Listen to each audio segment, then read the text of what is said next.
Taigi, ar pastebėjote, kad aplink mus labai daug žmonių turinčių antsvorį? Ir mūsų naujasis produktas Metabolism Plus gali padėti spręsti šitą problemą. Dabar iš tiesų antsvoris tai ne vien estetinė problema, turim papildomus kilogramus, netrodom taip, kaip norim, bet iš tiesų tai yra labai rimta ir sveikatos problema, nes dėl šito faktoriaus gali būti labai rimtos sveikatos problemos ir kartu su antsvoriu dažniausiai eina ir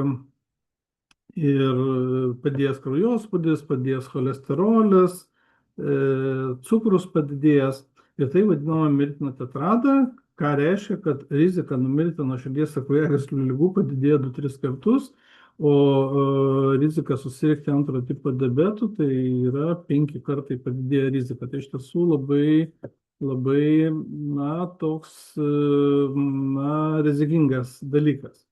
Ir didžiausia rizika yra žmonėm, kurie turi pilvinį nutukimą, tai yra, visi riebalai susikaupę pilve, tai yra pilvas arba išpūstas, arba mes tiesiog per liemenį turim labai didelę apimtį. Ir čia vėlgi yra tai, kad tie riebalai, vadinami visceraliniai, kaupiasi aplink organus. Iš vienos pusės tai jie tokie kaip apsauga yra, jų turi būti, tačiau perteklius daro labai neigiamą tokią įtaką.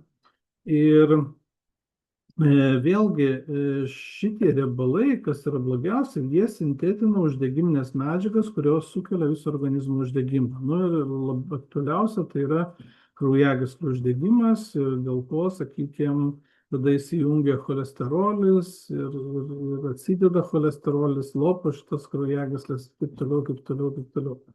Va.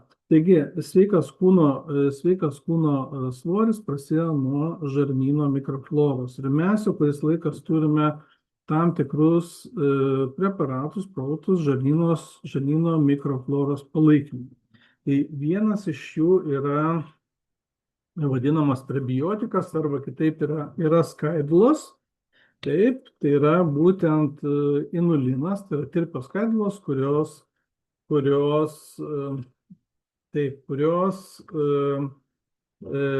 yra tiesioginė mitybinė tokia medžiaga mūsų žarnyno mikroflorai. Taip, nes tos mikrofloros, nuo jos priklauso mūsų ir imuninė sistema, sintetina hormonus, laimės hormonus, serotoniną ir taip toliau.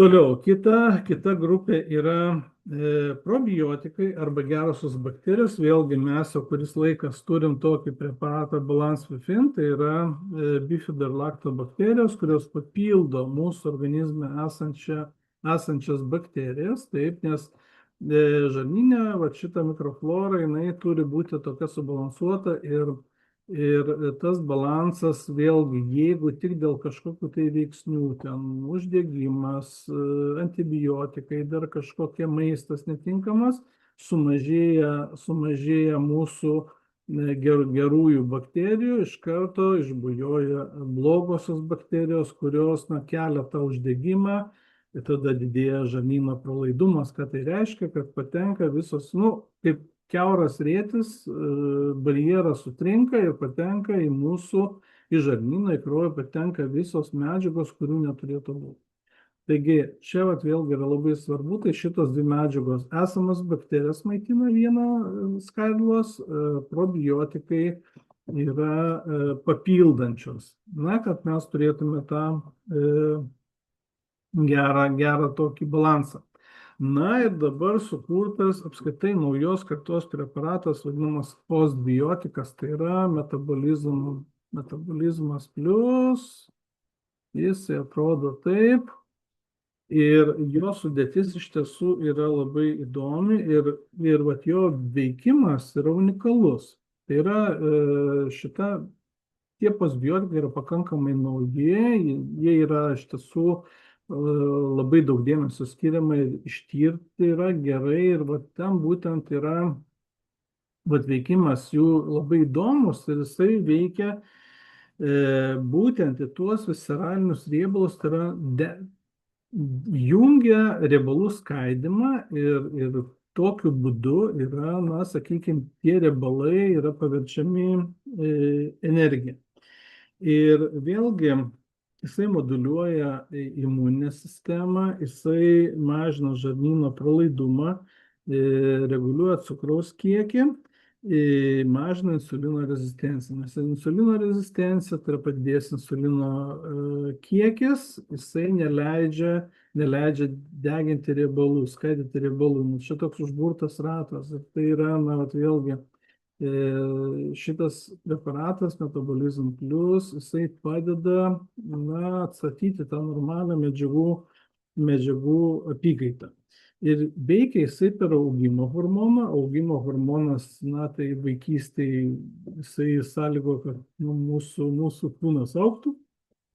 Vyresniam amžiui jisai atsakingas yra už riebalų deginimą. Ir vat vėlgi, jeigu yra sutrikus yra medžiagų apykaita, yra insulino rezistencija, tai vat šitas hormonas yra neaktyvuojamas ir riebalai paprasčiausiai nedeginami. Nu, ir va čia yra problema.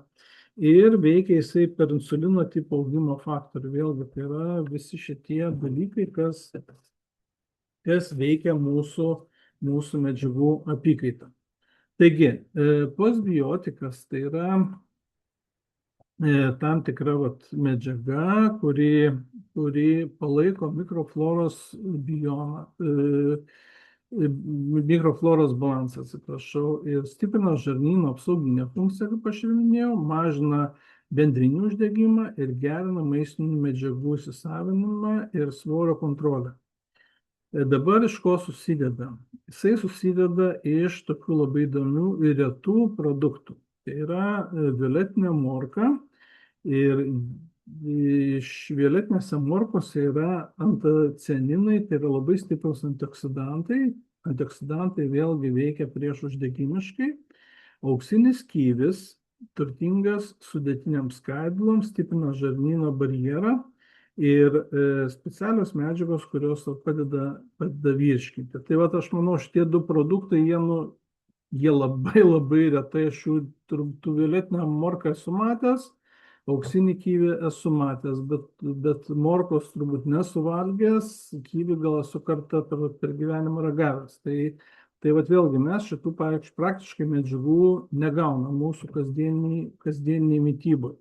Na ir postbiotikas, kuris turi savo pavadinimą, tai BPL1, tai yra medžiaga, kuri padeda greitinti metabolizmą arba medžiagų apykaitą ir mažėja riebalų.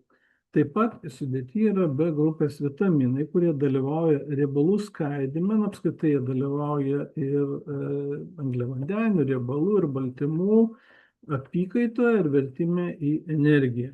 Taip pat geležies įsisavinime dalyvauja ir užtikrina gleivinės būklę. Na, tai yra tokia bendra, kaip sakau, bendra apsauga viso mūsų žarnyno. Dabar kaip jie yra vartojami?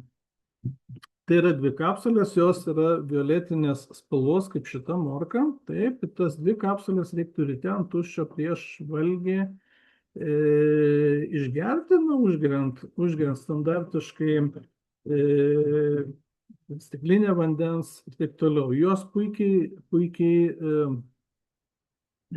sąveikauja ir viena kitą papildo su jau esamom ir tiek ir skaidulom tirpiom, tiek ir su gerosiom bakterijom. Tai prasme, jos viens prieš kitą tik tai papildymas vyksta ir jeigu jūs vartosite viską kartu, tai turėsite dar geresnį efektą.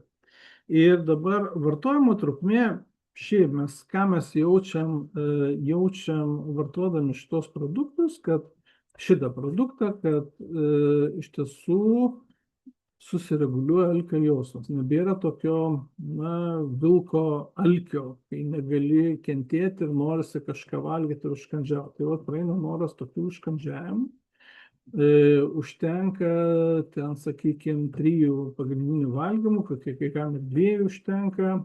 Tiesiog valgyti nesinori persvargti, kažkoks sotumo jausmas ateina greičiau. Ir, tai yra, tas gali atsirasti pakankamai greitai, bet realiai, kad mes turėtume tokį gerą rezultatą, tai yra pastebima, kad sakykime, svoris nukristų, riebalinis audinys nutirptų, tai reikalinga bent 3-6 mėnesius vartoti, kad gautume tą norimą rezultatą. Mūsų tikslas yra tuos papildomus riebalus vieną kartą pagaliau imti ir sudeginti. Taigi, bet čia vėlgi labai svarbu ir apskritai teisinga mityba. Vėlgi, kaip mes per detokso programas laiką šnekam, kad teisinga šiuolaikinė mityba tai yra pagal lėkštės principą. Pusę lėkštės mes turime gauti daržovių, vaisių, tai yra augalinio maisto. 1/4 mes turime gauti baltymų ir, sakykime, kažkokių sudėtinių angliavandenių, kurie duoda energiją, taip pat yra ir skaidulos ir taip toliau. Tai yra pilnavertis maistas, ir nepiktnaudžiauti visų šlamštų, ko kartais labai širdis geidžia.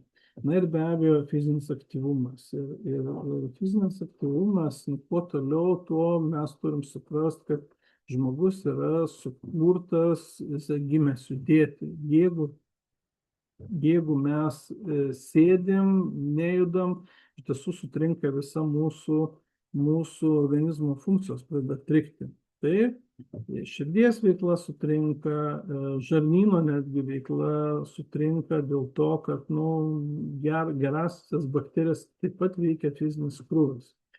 Ir tai yra vėlgi būtinas dalykas pajudėti, mes neturim fanatikai būti sporto, bet realiai pusę valandos bent jau pradėti nuo pusę valandos pasivaikščiojimo, toliau galbūt baseinas, galbūt dviračiai, galbūt dar kažkokia veikla įdomi, kad mes turėtume tokius fizinį judesį. Ir šiaip, mano patarimas, kad jeigu norite turėti tokį efektą svorio mažinimui, tai neužtenka daryti įprastus darbus. Atrodo, mes čia kažką judam, dirbam sode ar ten darže kažką tvarkomės, ne, bet mes turim tiesiog pakeisti, kad kitos raumenų grupės pradėtų veikti ir tada efektingai įsijungia ta medžiagų apykaita, tas riebalo deginimas. Taip, dabar kam netinka šitas naujasis papildas metabolizmas plus? Tai yra netinkama vaikam, arba, sakykime, gydytojas turi pasakyti jau, ar naudot, nenaudot, bet taip sugalvojus tikrai nerekomenduoju, toliau nėščiom ir maitinančiom moterim.